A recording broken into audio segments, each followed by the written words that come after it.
एक जंगल में दुष्ट कौवा और कौवी रहते थे। बहुत ही शैतान थे। हर समय दूसरे पक्षियों को उल्लू बनाकर उनका भोजन खा जाते थे। एक दिन मिट्ठू तोती एक डिब्बे में खिचड़ी बनाकर अपने घर से निकलती है। थोड़ी दूर कौवा और कौवी बैठे हुए थे। मिट्ठू तोती को देखते हैं। कालू जी, वो देखो, मिट्ठू तोती डिब्बे में क्या लेकर जा रही है? हाँ गोरी, चलो उसको उल्लू बनाते हैं, उसका भोजन लेकर खा लेते हैं। कौवे मिट्ठू तोती के पीछे जाते हैं। रुको मिट्ठू तोती, रुको मिट्ठू तोती। मिट्ठू तोती रुक जाती है और एक पेड़ पर बैठ जाती है। क्या हुआ कौवे और कौवी, मैं बहुत जल्दी में हूँ, तुमने मुझे क्यों रोक लिया? मिट्ठू तोती, इस डिब्बे में क्या है? इस डिब्बे में खिचड़ी है। मैं ये खिचड़ी पहाड़ पर अपने मिट्ठू के लिए लेकर जा रही हूँ। हम भी पहाड़ों पर ही जा रहे हैं। हम भी बिरयानी बनाई है, मगर अफसोस हमारे पास नमक नहीं है।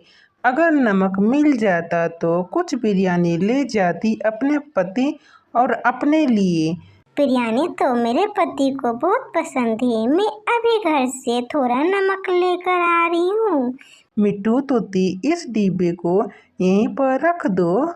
इतना बोझ उठाकर जाने की क्या जरूरत है? हाँ, तुमने ठीक कहा दोस्त।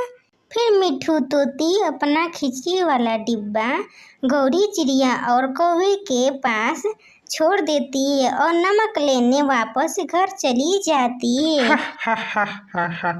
डिब्बा उठाओ और भागो यहाँ से। अब ये खिचड़ी अपने घर ले जाकर खाते हैं।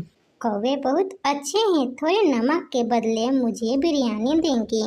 मेरे पति तो आज बिरयानी और खिचड़ी एक साथ देकर खुश हो जाएंगे। मिट्ठू तोती ऐसा सोचते हुए घर से नमक लेकर जाती है। अरे, ये कौवा और कौवी कहाँ गए? अभी तो मैं यहाँ पर डिब्बा छोड़कर गई थी। मेरे खिचड़ी वाला डिब्बा तो यहाँ नहीं है।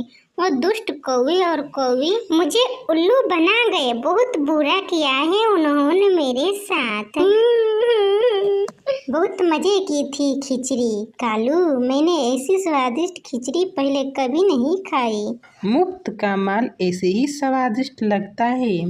दूसरे दिन मिट्ठू तोती चिड़िया को सारी बात बता देती है। मिट्ठू तोती, उन्होंने मुझे नमक लेने के लिए भेज दिया और मेरी सारी खिचड़ी ले उड़े। वे कौवे तो कुछ ज्यादा टांडो करने लगे हैं। मुझे ही कुछ करना होगा। उन्होंने कुछ दिन पहले एक पक्षी का चूना लगाकर उसका भोजन खा लिया। चिड़िया वहाँ से चली जाती है। चिड़िया कौवे के घर के पास जाकर बैठ जाती है और कौवे और कौवी घर के बाहर ही बैठे थे।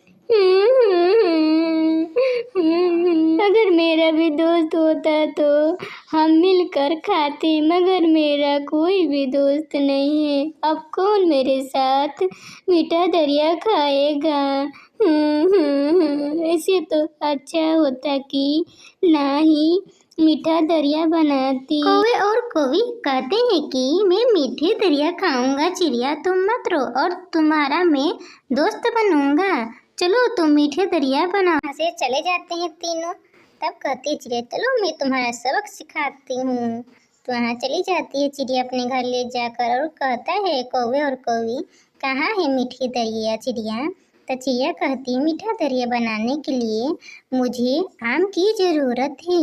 आम लेकर आओ तभी मीठे दरिया बनेगा। कौवा और कौवी चले जाते हैं बगीचे से आम लाने। जब वहाँ पर जाते हैं तब देखते हैं कि आम बहुत ही ज़्यादा फरा था और वहाँ पर एक चुड़ैल डंडे लेकर बैठी हुई थी। तभी कौवे चुपचाप आम तोड़कर लेकर भागता है। तभी पीछे से चुड़ैल डंडे लेकर पीछे बढ़ती है और एक डंडे कौवी को दे देती है। कौवी कहती है, रुको कौवे, रुको, मेरी जान बचाओ। तभी कौवे कहता है कि तुम मरो, मैं तुम्हारी जान क्यों बचाऊंगा? मैं तो चला मीठा दरिया खाने। कौवे कहता है, लो चिड़िया, मैं आम लाया हूँ, अब जल्दी से मीठा दरिया बना दो। चिड़िया कहती इस मीठे दरिया बनाने के लिए पानी की जरूरत है। अब पानी लेकर आओ तभी मीठे दरिया मिलेगा। तो वहाँ से कौवा चला जाता है पानी लाने और इधर चिड़िया और मिट्ठू तोता आम खाने लगते हैं। तभी पानी लेकर कौवा आता है और ये सब देखकर कहता है कि चिड़िया जल्दी जल्दी मीठे दरिया बना दो, अब मुझसे इंतजार नहीं होता है। तभी चिड़िया कहती है हट, बड़ी आया है मीठा दरिया खाने। जिस तरह से तुमने मिट्ठू तोती के खिचड़ी खाए थे उल्लू बनाकर, इसी तरह तुम्हारा भी हमने आम खा लिया है। अब तुम्हें मीठा दरिया नहीं मिलेगा। वहाँ से कौवा चला जाता है कौवी के पास और कौवी एक कुल्हाड़ी लेकर बैठी रहती है घर के बाहर और कहती तूने मेरा जान नहीं बचाया था, चुड़ैल के पास छोड़कर भाग गया था ना। कौवा कौवी के हाथ में कुल्हाड़ी देखकर डर जाता है और घर में नहीं जाता है। दोस्तों, इसीलिए दूसरे के साथ बुरा नहीं करना चाहिए, नहीं तो हमारे साथ भी बुरा ही होगा।